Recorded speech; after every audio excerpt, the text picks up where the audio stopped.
난방비 폭탄, 물가 폭탄, 못 살겠다 해결하라. 국민들의 목소리가 커지고 있습니다. 국민들의 목소리가 커지니까 윤석열 대통령도 당황했는지 서민과 중산층을 향한 대책도 세워라라고 이야기를 했습니다. 그런데 여기에 대해서 한덕수 총리는 포퓰리즘이다 라고 들이받고, 그리고 추경호 기재부 장관은 대책이 없다, 내놓지 않고 있습니다. 벌써 레임덕인가요? 물가 폭탄, 난방비 폭탄, 이렇게 살기 어려울 때 이 정부는 내놓는 것이 아무것도 없습니다. 그래서 이 정부를 규탄합니다. 자격이 없다 이야기합니다. 오늘 최고위원 회의를 하기 전에 잠시 비공개 회의를 했습니다. 이재명 당대표는 체포영장 관련한 이야기를 할 줄 알았는데 그 얘기는 한마디도 하지 않고 이 어려운 물가 상황, 이 어려운 상황 어떻게 해결해야 되죠? 우리가 벌써 몇 번의 대책을 내놓고 정부에 요구하고 있는데 저 정부는 왜 아무것도 하지 않죠? 그렇다면 우리가 법으로라도 만들어서 제재하고 대안을 내야 되는 것 아닐까요? 라고 이야기했습니다. 이 와중에도 나라 걱정, 국민 걱정, 이것이 민주당의 모습이다 라고 다시 한번 비공개 회의 때 있는 것은 공개하지 말라는 게 저희들 원칙인데 오늘 이 자리를 통해서 공개 한번 해보겠습니다. 그래서 물가 관련한 이야기를 한번 하겠습니다. 제가 한덕수 총리에게 이야기했습니다.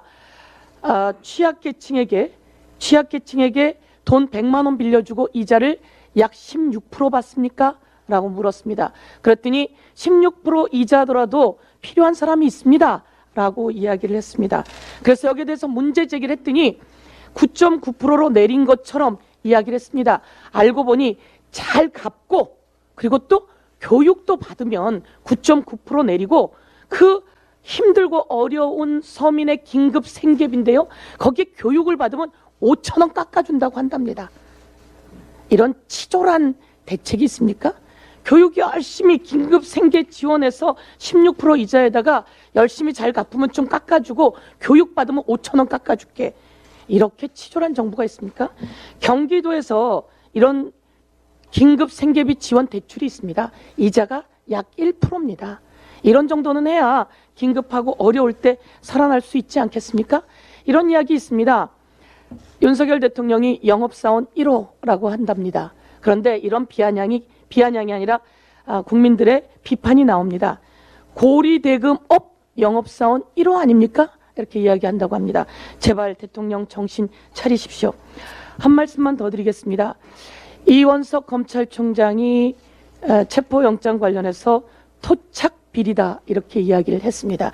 얼마나 내용이 부실하면 검찰총장이 나와서 그런 얘기를 하는 겁니까 도대체.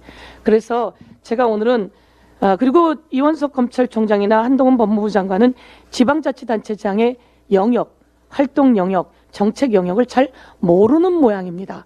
공부를 좀 해야 된다 이렇게 경고하고요. 이 대장동은 알고 보니 윤석열 대통령, 당시 윤석열 검사죠. 윤석열 검사와 부패 검찰들의 게이트였습니다.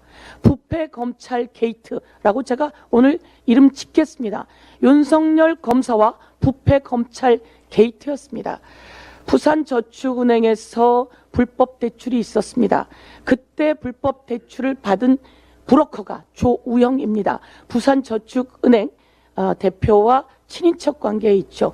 그 사람의 변호사가 박영수 특검이었고요. 그리고 그때 주인 검사가 중수부 이과장이었던 윤석열 검사였습니다. 냄새는 나고 수사에서 내용도 나왔습니다. 그리고 당시 중수부장이 최재경 검사였습니다. 그래서 50억 클럽의 최재경 검사 이야기가 나오고 그리고 박영수 특검의 이야기가 나오고 당시 주인 검사 윤석열 검사의 이야기가 나오고 조우영이 가서 수사받고 이거 잘못됐어. 그래서 당시에 부산저축은행에서 대출했던 약 1,500억 정도의 돈이 회수만 되었다면 부산저축은행의 그 피해자들도 없었을 것이고 이 대장동 사건은 만들어지지 않았습니다. 당시 주인 검사 윤석열 검사가 제대로 조우영을 수사하고 부산저축은행을 제대로 수사해서 그 대출금을 회수만 했다면 이 대장동 사건은 일어나지 않았고 다시 당시 부산저축은행의 피해자들의 그 피눈물 나는 사연들은 있지 않았습니다.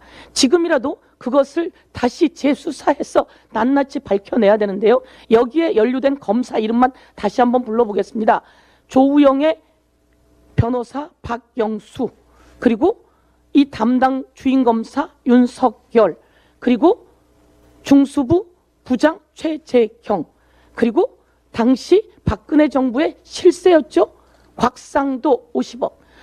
곽상도는 50억을 받고 아들의 퇴직금으로 우회해서 받고 또 정치자금이라고 남욱으로부터 5천만 원을 받았습니다.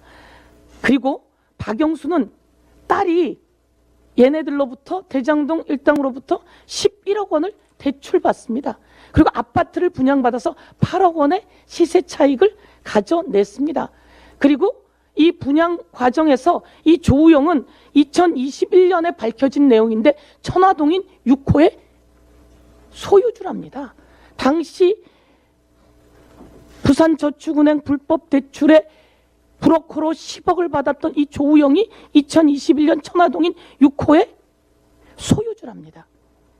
이것은 제가 다시 한번 말씀드리지만 윤석열 검찰 게이트다 이렇게 말씀드리고, 끝내 김만배가 이야기하죠. 윤석열은 내 카드 하나면 죽어. 이게 제가 한번 표를 만들어 봤습니다. 이렇게 대장동은 윤석열 그리고 검사 게이트, 검찰 게이트. 한 번 더 말씀드리겠습니다. 검찰이 안 끼어서 안 해먹은 곳이 없군요. 이것도 마찬가지입니다. 김만배가 윤석열 대통령을 향해서 그렇게 얘기하죠. 윤석열은 내 카드 하나면 죽어 라고 이야기를 합니다. 그리고 윤석열 대통령 아버지 집을 누나가 샀습니다. 그리고 그 누나에게 다시 김만배가 돈을 보내줍니다. 이 과정이 수사 과정에서 드러났습니다. 이건 재판에서 나왔습니다. 그래서 이 검찰 게이트 특검이 필요하고, 이것에 눈을 돌리기 위해서 이재명 대표 체포영장을 발부한 이 원석, 토착 비리가 아니라 검찰 게이트다. 윤석열 그리고 검사들의 검찰 게이트다. 제대로 수사해라. 이렇게 요구합니다. 예.